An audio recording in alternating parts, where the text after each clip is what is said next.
হুজুর, আমি যখন ছোট ছিলাম আমার মা আমাকে ছেড়ে চলে যায় এবং অন্য জায়গায় বিবাহ করে। আমার মায়ের সাথে আমার যোগাযোগ আছে, কিন্তু আমার মা এখন পর্দা করেন না। এই ক্ষেত্রে আমি সন্তান হিসাবে কি দায়ুস হব? আমার মাকে আমি কিভাবে বুঝাবো? এক্ষেত্রে কি আমি মার সাথে সম্পর্ক ত্যাগ করব কিনা? প্রিয় ভাইয়েরা, প্রথম ধন্যবাদ জানাচ্ছি এই ভাইকে যে তার মধ্যে একটা বোধ আছে, ইসলামের হুকুম মানার ক্ষেত্রে আবেগ আছে, কিন্তু আবেগের সাথে তার মধ্যে অনেকগুলা বিবেকের ঘাটতি আছে।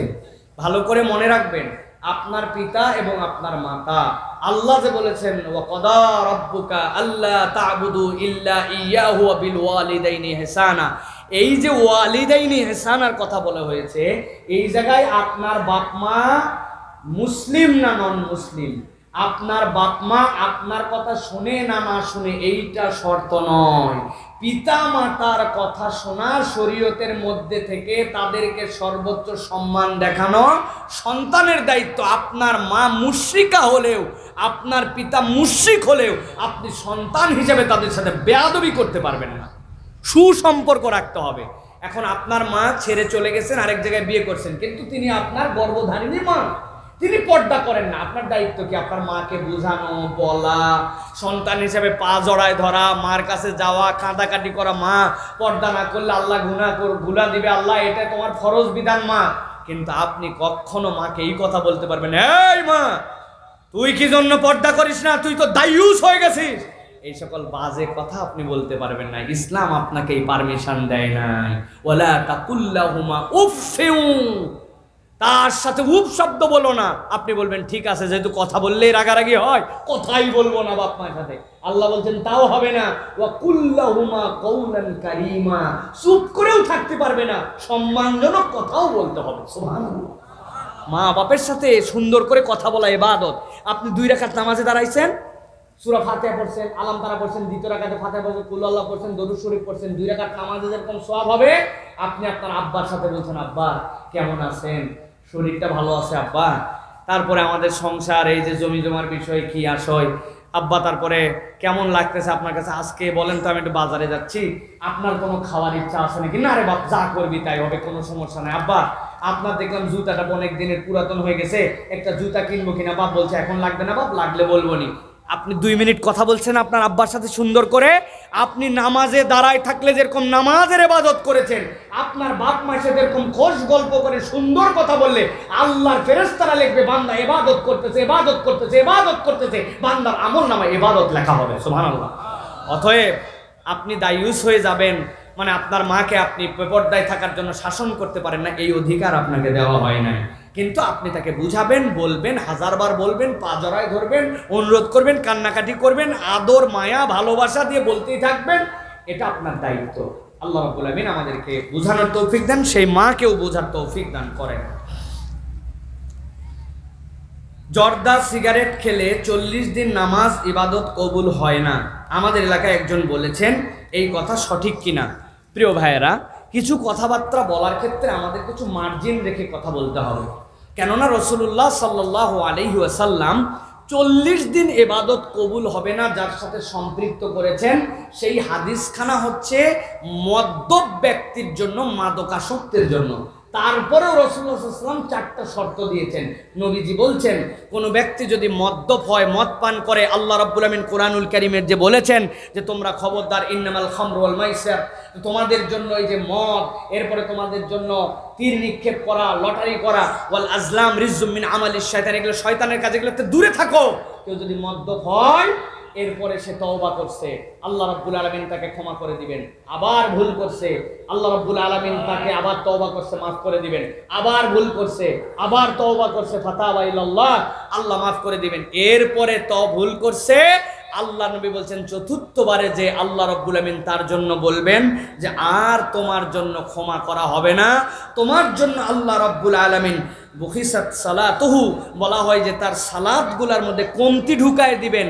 সালাতের মধ্যে আল্লাহ রাব্বুল আলামিনের কাছে পূর্ণ হিসাবে তার সালাত যাবে না, আল্লাহ রাব্বুল আলামিন তার এই ইবাদতগুলোকে ঝুলন্ত করে দিবেন।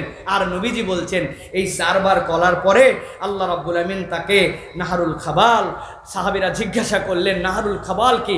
বলে জাহান্নামীদের মধ্যে থেকে যে পুষ বেরোবে, ময়লা বেরোবে, এই ড্রেনেজকৃত এই খাবার তাকে খাওয়ানো হবে, এটা তাকে শাস্তি দেওয়া হবে। কিন্তু আল্লাহ তার জন্য 4টা অপশন রাখবেন, এরপরে এই মদ্যপের জন্য এই শাস্তি। এখন আমরা যে জর্দা অথবা আমরা যে সিগারেট বলতেছি, এইটা তো একদম শরীয়তের কাতঈ দলিল দিয়ে আমাদের জন্য একদম হারাম, এটাকে সাব্যস্ত করা হয় নাই। এটার মধ্যে কিছু কোয়ালিটি আছে, এটার মধ্যে এটা নাপাক, নাজাস, এটা অন্যায়, তানজিহি, নিষেধ করা হয়। কিন্তু আমি যদি এটাকে মদের কাতারের মধ্যে ফেলে দেই তাহলে তো বিরাট বড় বিপদের কথা। এই জন্য যে কোনো জায়গায় মাসলা লাগাই দেওয়া, ফতুয়া দিয়ে দেওয়া আমাদের জন্য উচিত হবে না। সবসময় একটা উসুল মনে রাখতে হবে, আল হালালু বাইয়িন ওয়াল হারামু বাইয়িন, হালাল স্পষ্ট, হারাম স্পষ্ট। এর মধ্যে কতগুলো বিষয় আছে সেগুলো মুতাশাবিহ, সেগুলো সন্দেহজনক, সেখান থেকে পরিত্যাগ করব। কিন্তু আমি যদি ওইটাকে হালাল বলে দেই, হারাম বলে দেই, বিপজ্জনক কথা, তাহলে আমরা বিপদে পড়ে যাব। এই জন্য আমাদের সিগারেট খাওয়া, এখান থেকে অবশ্যই পরহেজ করতে হবে। আমাদের জর্দা কোনো কল্যাণ নাই, বেরিয়ে আসতে হবে। কিন্তু কেউ জর্দা খাইছে আর সিগারেট খাইছে জন্য আপনি তার উপরে বলে দিবেন 40 দিন তার ইবাদত ঝুলে গেছে, এটা মদের হুকুমের মধ্যে চলে গেছে। এই অধিকার আল্লাহ আমাদেরকে দেন নাই। আল্লাহ আমাদেরকে বোঝার তৌফিক দান করেন। যারা যারা এখন সিগারেট আর জর্দা খাইতেন তারা মনে করলেন যাক এতদিন পর একটা ফতুয়া পাওয়া গেল, চালাও নাকি। ভাই ইবাদত কবুল হবে না ওটা এক জিনিস, কিন্তু আপনি নিজের ক্ষতি করতেছেন এটা আরেক জিনিস। আল্লাহ বলছেন ওয়ালা তুলকু, তোমরা নিজেদেরকে নিক্ষেপ করো না। কি ভাই তারপরে কি?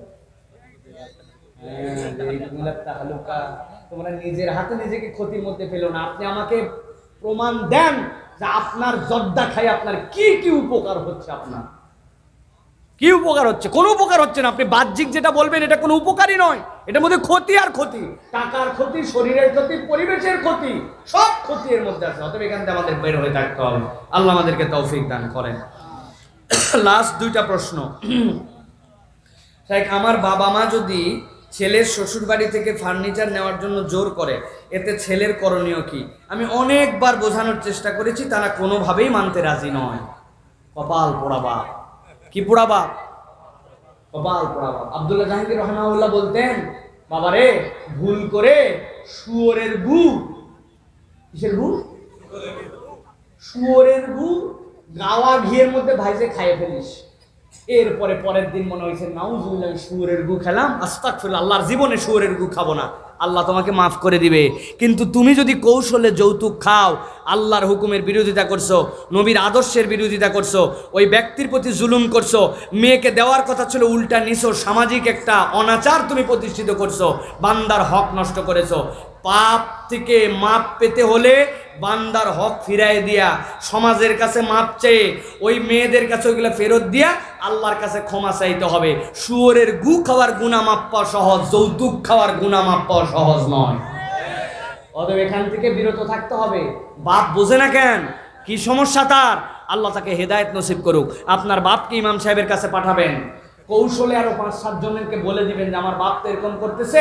উনারা তার চাচা বন্ধুরা বলবে কি ব্যাপার, যৌতুক খাচ্ছে নাকি, এরকম করে 2-4 বার বললে উনি লজ্জা পেয়ে যদি ফেরত আসে, ঠিক কিনা? তাছাড়া আপনি সন্তান তো আর বেয়াদবি করতে পারেন না। তবে আপনি বলবেন আব্বা যদি যৌতুক নিয়ে বিয়ে করতে চাও, আমিও একটাতে রাজি, যে আমি দ্বিতীয় আর একটা আম্মা চাই, ঠিক না? আব্বার বিয়ে দিন, আমি যৌতুক নিয়ে বিয়ে করবো না, সমস্যা আছে? ইসলাম 4টা বিয়ের কথা বলছে, আপনি হারামে ধরাবেন, ধরান আব্বা, আমি এটা পারবো। আল্লাহ আমাদেরকে বোঝার তৌফিক দান করেন। আমার প্রশ্ন, মানুষ মারা গেলে তার আত্মা 40 দিন পর্যন্ত বাড়িতে আসা যাওয়া করে, এটা হাদিসের আলোকে কতটুকু যুক্তিযুক্ত দয়া করে জানাবেন। প্রিয় ভাইয়েরা, কোরআন হাদিসের আলোকে যখন মানুষ মারা যায়, তার তিনি যদি নেককার হন, তার এই রূহ ইল্লিনের মুখী হয়, আর যদি বদকার হন সিজ্জিন মুখী হয়। এই সিজ্জিনমুখী হওয়ার পরে এরপরে সে ইল্লিন থেকে প্রত্যেকদিন একবার জিয়ারত করার জন্য বাড়িতে আসে, আসার পরে দেখে যায় ছেলে কি করতেছে, মেয়ে কি করতেছে। এইরকম কোনো কোরআন হাদিসের দলিল নাই, এই সকল বানানো কথা। আর একদল কবিরা লাগেছিল পয়সা খোর ধান্দাবাজ, এরা বলতো এইগুলার ক্ষতি টতি করতে পারে, এখন বাড়ি বন্ধ করা লাগবে, হে করা লাগবে, সে করা লাগবে, এই সকল করায়া মানুষজনকে টাকা খাইতো। এই সকল ধান্দাবাজি কথা ইসলামী শরীয়তে এরকম কোনো অবকাশ নাই। কোনো রু আবার ফেরত আসে আপনার কাছে জ্বালাতন করবে এরকম কোনো সিস্টেম নাই। অতএব যেই কথাটি আপনি জানেন এটা একটা কুসংস্কার, বাজে কথা, এই কথার অস্তিত্ব ইসলামে নাই। কাঁকড়া হারাম নাকি জায়েজ? প্রিয় ভাইরা, এ নিয়ে দ্বিমত করেছেন ওলামায়ে কেরাম কাঁকড়া খাওয়ার বিধান নিয়ে। তবে অধিকাংশ ওলামায়ে কেরামের মতামত পানির নিচে যা হালাল তা, এটা মৃতও হালাল জীবিতও হালাল, একমাত্র এইটাকেই জবেহ করতে হয় না, এবং এর রক্ত সহ আল্লাহ রাব্বুল আমিন আমাদের জন্য হালাল করে দিয়েছেন।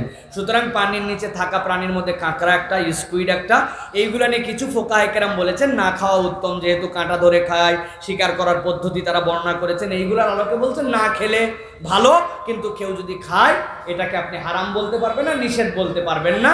কিছু পছন্দনীয় অপছন্দনীয় বলা আছে। আর কক্সবাজারের মানুষকে যদি কাঁকড়া খাওয়া হারাম বলা হয়, বিপদের বাজার, ঠিক না ভাই? মিলিয়ন ডলারের ব্যবসা, এটার সাথে ব্যবসা জড়িত আছে। সুতরাং এটা আপনারা নিশ্চিন্তে এটা খেতে পারেন, এটা কোনো আপত্তিকর বিষয় নয়। তবে রুচি তাদের প্রতি, অনেকে বলেছেন এটা কারাহাত যুক্ত, মাকরু যুক্ত, এটা আপনি চাইলে ত্যাগ করতে পারেন। যেরকম আমি কাঁকড়া খাই না, আমার পছন্দ না, আপনার পছন্দ, আপনি খেলেন, কিন্তু আপনি বাধ্য করতে পারবেন না। তবে কাঁকড়া খাই না এই কথা বললে মিথ্যা কথা বলা হবে। আমেরিকায় যাওয়ার পর এটা কাঁকড়া খাইছি, 2.5 কেজি ওজন। কত কেজি? এত বড় প্লেটে দিছে, দেওয়ার পরে বড় বড় আবার দেখি প্লাস দিছে। আমি চিন্তা করলাম এই প্লাস দিয়ে কি করবো? পরে বলছে হুজুর এটা এমনি হাতে ভাঙা যাবে না, প্লাস দিয়ে ফাটাইয়া ভিতরে শ্বাস বার করা লাগবে। সত্যি দেখি তাই, প্লাস দিয়েও ফাটানো যায় না, ফাটানোর কৌশল আছে, ওইটা ধরে ধরে ফাটায়া। এই জীবনে কাঁকড়া খেলে খুব টেস্ট ভিতরের এটা, কিন্তু এটা কি আসলেও কাঁকড়া নাকি এত বড় এক সাইজ?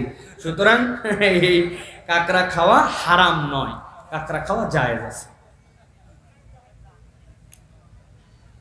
মেয়েরা কি মাজারে নামাজ পড়তে পারবে? তার মানে হুজুর মাজারে আবার নামাজ কি জিনিস? মেয়েরা মাজারে নামাজ পড়তে পারবে নাকি? প্রশ্ন কে করছে ভাই এটা? নাউযুবিল্লাহি মিন যালিক। মেয়েদের ক্ষেত্রে রাসূলুল্লাহ সাল্লাল্লাহু আলাইহি ওয়াসাল্লাম যেই হাদিসের মধ্যে বলেছেন লা তামনাউ ইমা আল্লাহ, তোমরা আল্লাহর বান্দীদেরকে মসজিদে যেতে নিষেধ করো না, ওই হাদিসের শেষেই নবীজি বলছেন মেয়েদের জন্য উত্তম নামাজের জায়গা তাদের ঘর, তারা যেন ঘরে সালাত আদায় করে। ফরজ নামাজ তাদের জন্য মসজিদে যাওয়ার কোনো নির্দেশনা নাই, ঘরে নামাজ পড়লে তাদের উত্তম নামাজ হিসেবে কবুল হয়ে যাবে। আর মাজারে যায় কিসের নামাজ পড়বে? ওই যে বললাম ইমান চুরি হয়ে যাচ্ছে, বোঝে না, নামাজ আল্লাহর জন্যই মনে করতেছে, কিন্তু মাজারটাকে সামনে নিয়ে এইটাতে তার ইমান চলে যাবে। যদি এরকম কোনো মহিলা যায় তাকে ঘাড় ধরে ঘরে ঢুকানো লাগবে, ঠিক না? আর যেই মাজারে এগুলো হয় ওই মাজারকে বন্ধ করা লাগবে। ইমান চোর যেই জায়গা, আউলিয়ায়ে কেরাম আসছিলেন এই হকের দাওয়াত নিয়ে এই বেল্টে, মানুষকে ইমান দিতে আসছিলেন, গৌর গোবিন্দর বিপক্ষে যুদ্ধ করে ইসলামের পতাকা উঠছেন, আর তাদের কবরকে আপনি মাজারে নাম দিয়া শিরিক করায়া সিজদা করায়া আজকে ইমান চুরি করা হচ্ছে। এই সকল মাজার থেকে আমাদের সাবধান হতে হবে, ঠিক কিনা? মগজ খোলেন, খবরদার। কোনো পুরুষ যেতে পারে না। হ্যাঁ, কেন যাবে? জিয়ারত করার জন্য, নেওয়ার জন্য নয়, দেওয়ার জন্য। রুহানি তাওয়াজ্জুর কথা বলা হয়। তার মানে কি ভাই? আপনি যখন কবরবাসীর জন্য দোয়া করবেন, আল্লাহ বলবেন তাদের কাছে পৌঁছাবেন, আল্লাহ তো খুশি হবে যে আমার নবী যে জিয়ারতের কথা বলছে, বান্দা মৃত্যুর কথা স্মরণ করে আমার বান্দার জন্য জিয়ারত করতে আসছে, সালাম দিতে আসছে, আল্লাহ আপনাকে রিওয়ার্ড দিবেন। ওটা হচ্ছে তাওয়াজ্জু। কিন্তু আপনি যদি মনে করেন কবরে যে এটা বললে সেটা বললে, এটা চাইলে ওটা চাইলে, উনি বড় আল্লাহর ওলি ছিল, উনি খুশি হলে আল্লাহকে বলবে, আল্লাহই দিবে, বাবার মাধ্যম দিয়ে দিবে। আপনার ইমান আর আবু জাহেলের ইমানে পার্থক্য নাই। এই সকল মাজার থেকে আমাদেরকে সাবধান হতে হবে। আল্লাহ রাব্বুল আলামিন আমাদেরকে বোঝার তৌফিক দান করুন।